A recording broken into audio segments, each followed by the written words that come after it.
All right, let's talk about this heap.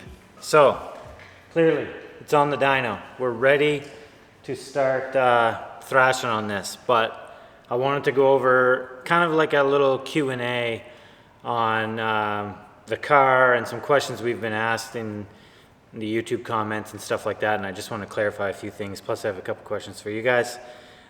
First off, this is probably going to be the first video of this year, so I want to wish everybody Happy New Year's. Thanks for all the support. We really appreciate it. So let's get into this thing. One of the big questions we do see in the comments is about why didn't we save the car? Now, for those of you guys that been around cars a long time, you guys will realize that this thing is an absolute piece of garbage. We've tried to be very clear and transparent with this, but maybe Clayton can overall play over some B-roll of like some of the stuff that's really wrong with this thing. The fenders are rotten. The rocker on the driver's side, there's a huge patch that's just been riveted in. The car's junk. The floors have been patched in a few spots. The interior's moldy. There's no heat control. There's like endless things.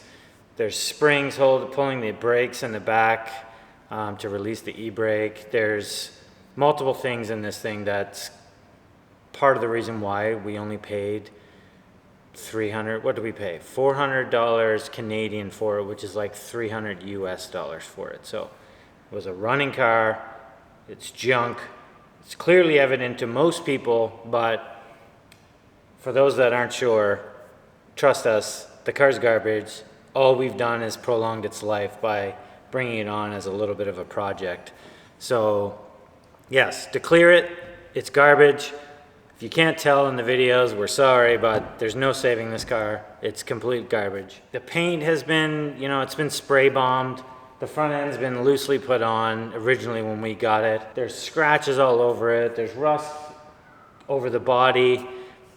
There's just, the interior doesn't match. Like there's just so many problems, as you can probably see. But we just wanted to kind of go over and just let you guys know that, yeah, we're not into just wrecking cars here. This car was ruined when we got it. We're just playing with it.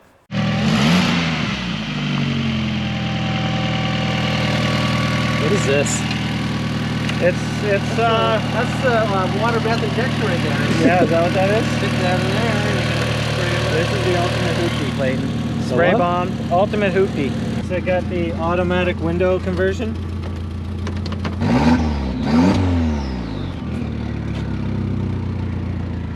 It smells oily. One of the big things we've seen in the comments from the last video is what we should do if this thing prematurely fails or grenades on us. A lot of people, obviously it looks like the majority of people are asking us to put another stock 180 in, which I'm all for. But we do see a lot of people just saying put a set of rods in it. If you look on our channel, I'll link to some videos above. We have endless videos specifically on 180s that have just upgraded rods. In fact, most of the 180s you probably see on this channel still are running stock pistons. Yeah, some have upgraded valve train or even just exhaust valves. That's just a safety factor. Yeah, upgraded springs will give you, higher RPM and be able to potentially give you more power depending on the turbo that you're running. But when it comes to actual strength, the upgraded valves is just, they're a known failure point. They're not giving any more horsepower. So I'll link above. There's lots of videos out there of us, making decent power on just a set of connecting rods. I will say that those were all client cars. Obviously, we could have pushed them further if it was ours, but lots of power, trust us, can be had on a set of connecting rods with stock pistons.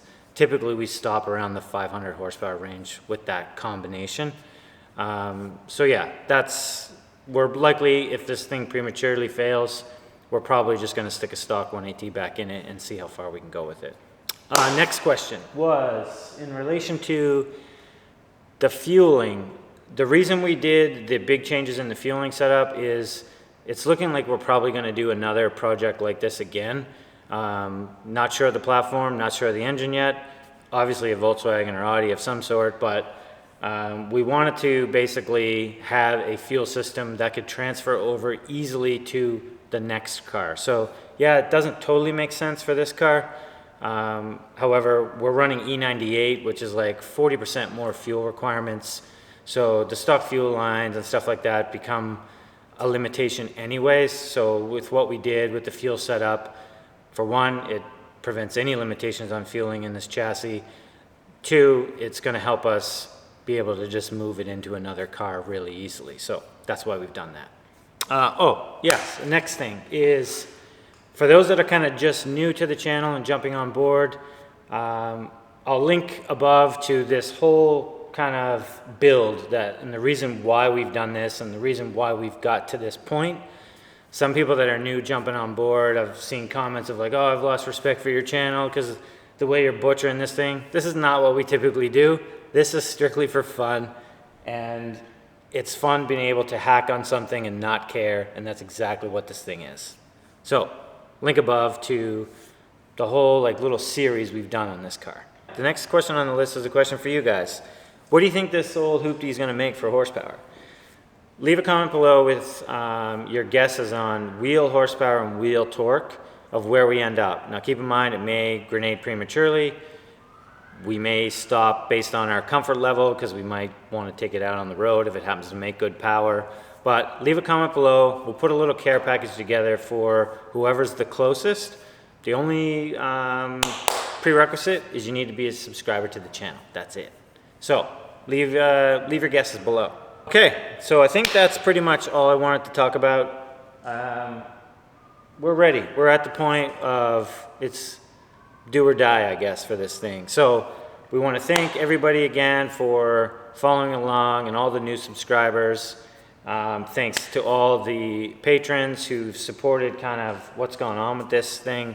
And if you have any questions or comments, as always, ask them below. I do my best to try to answer as much as I can. And we'll see you in the next video. Could be interesting.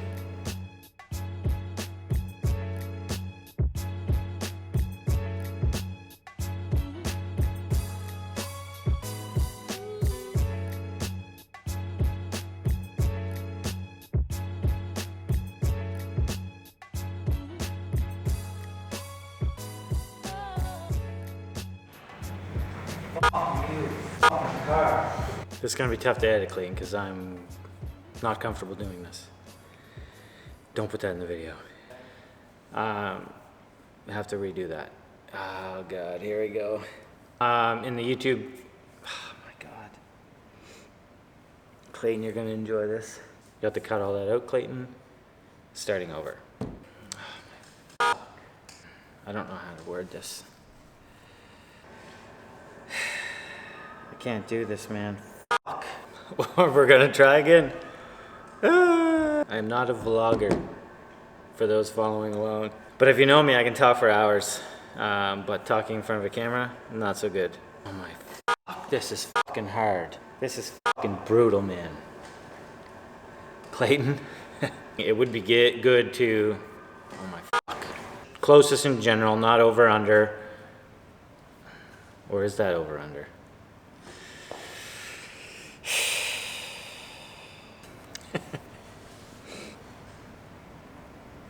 No. No.